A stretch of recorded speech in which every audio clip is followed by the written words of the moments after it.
बिहार की सत्ता में एक बार फिर से उलटफेर होने लगी है।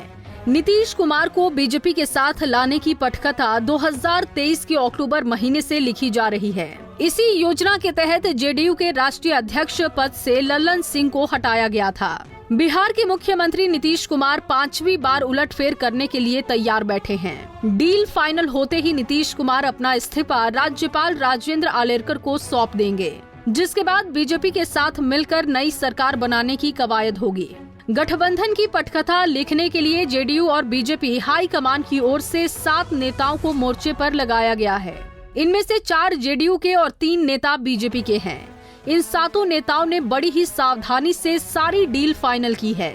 डील के लिए मुलाकात से ज्यादा फोन कॉल का इस्तेमाल किया गया। नित्यानंद राय इस डील को फाइनल करने वालों में शामिल रहे हैं। केंद्रीय गृह राज्य मंत्री नित्यानंद राय को अमित शाह का भरोसेमंद माना जाता है। बीजेपी की तरफ से पूरे अभियान को नित्यानंद राय ने ही लीड किया है। जब नीतीश कुमार के बीजेपी में आने की खबर लीक हुई तो नित्यानंद राय सहयोगी दलों को मनाने में जुट गए। नित्यानंद राय ने जीतन राम मांझी, उपेंद्र कुशवाहा से मुलाकात की। वहीं पूर्व उप मुख्यमंत्री सुशील मोदी भी नीतीश कुमार को बीजेपी में लाने में अहम भूमिका निभा रहे हैं। मोदी नीतीश कुमार के काफी करीबी रहे हैं और कई मौकों पर नीतीश उनकी तारीफ भी करते रहे हैं। बताया जा रहा है कि नीतीश कुमार को बीजेपी के करीब लाने में सुशील मोदी की अहम भूमिका रही है। वहीं जेडीयू की तरफ से गठबंधन को लेकर सबसे धुआंधार बैटिंग संजय कुमार झा ही कर रहे हैं।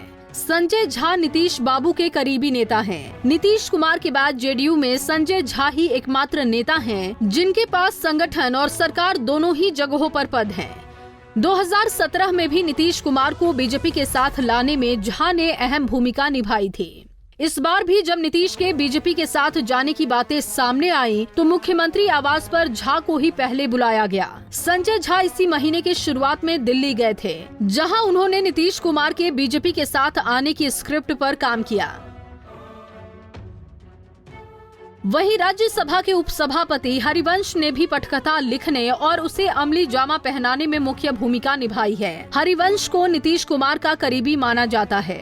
नीतीश जब बीजेपी छोड़कर आरजेडी के साथ गए तो हरिवंश के भी पद छोड़ने की बात कही गई। हालांकि नीतीश ने उन्हें पद से नहीं हटाया। नीतीश कुमार के साथ आने के लिए बीजेपी हाईकमान को हरिवंश ने ही तैयार किया। 2017 में हरिवंश के कहने पर ही नीतीश आरजेडी का साथ छोड़कर बीजेपी से मिल गए थे। वहीं विनोद तावड़े बीजेपी के राष्ट्रीय महासचिव और बिहार प्रभारी हैं। गुरुवार को जब नीतीश कुमार के बीजेपी के साथ आने की बातें हुई तो डील फाइनल करने के लिए तावड़े ने ही बड़े नेताओं के साथ मीटिंग की। तावड़े ने ये सुनिश्चित कराया कि बड़े नेता नीतीश कुमार के खिलाफ कुछ भी न बोले। जेडीयू प्रवक्ता और नीतीश कुमार के सलाहकार केसी त्यागी भी इस अभियान में शामिल हैं। त्यागी नीतीश के संदेश को बीजेपी तक और बीजेपी के संदेश को नीतीश तक पहुंचाने का काम कर रहे हैं। नीतीश कुमार की बीजेपी में जाने का पहला संकेत भी त्यागी ने ही दिया था। 30 दिसंबर 2023 को उन्होंने पत्रकारों से कहा था कि राजनीति में कोई स्थायी दुश्मन नहीं होता है। वहीं जेडीयू की ओर से नीतीश कुमार के इस अभियान को अमली जामा पहनाने की जिम्मेदारी विजय चौधरी पर ही है। विजय चौधरी ने लल्लन सिंह से बात कर ये सुनिश्चित किया कि अध्यक्ष पद का ट्रांसफर आसानी से हो जाए। 22 जनवरी को जब नीतीश कुमार राज्यपाल से मिलने पहुंचे तो उनके साथ विजय चौधरी भी थे। मुख्यमंत्री नीतीश कुमार के पास आज भी एक बड़ा वोट बैंक है। बीजेपी की मजबूरी है कि वो बिहार में नीतीश कुमार को अपने साथ रखे, तभी लोकसभा चुनाव में बीजेपी बेहतर प्रदर्शन कर पाएगी। Bureau report, Punjab Kesari TV. हमसे जुड़े रहने के लिए हमारे YouTube चैनल को सब्सक्राइब करें और नई वीडियो की नोटिफिकेशन के लिए बेल आइकॉन को दबाएं।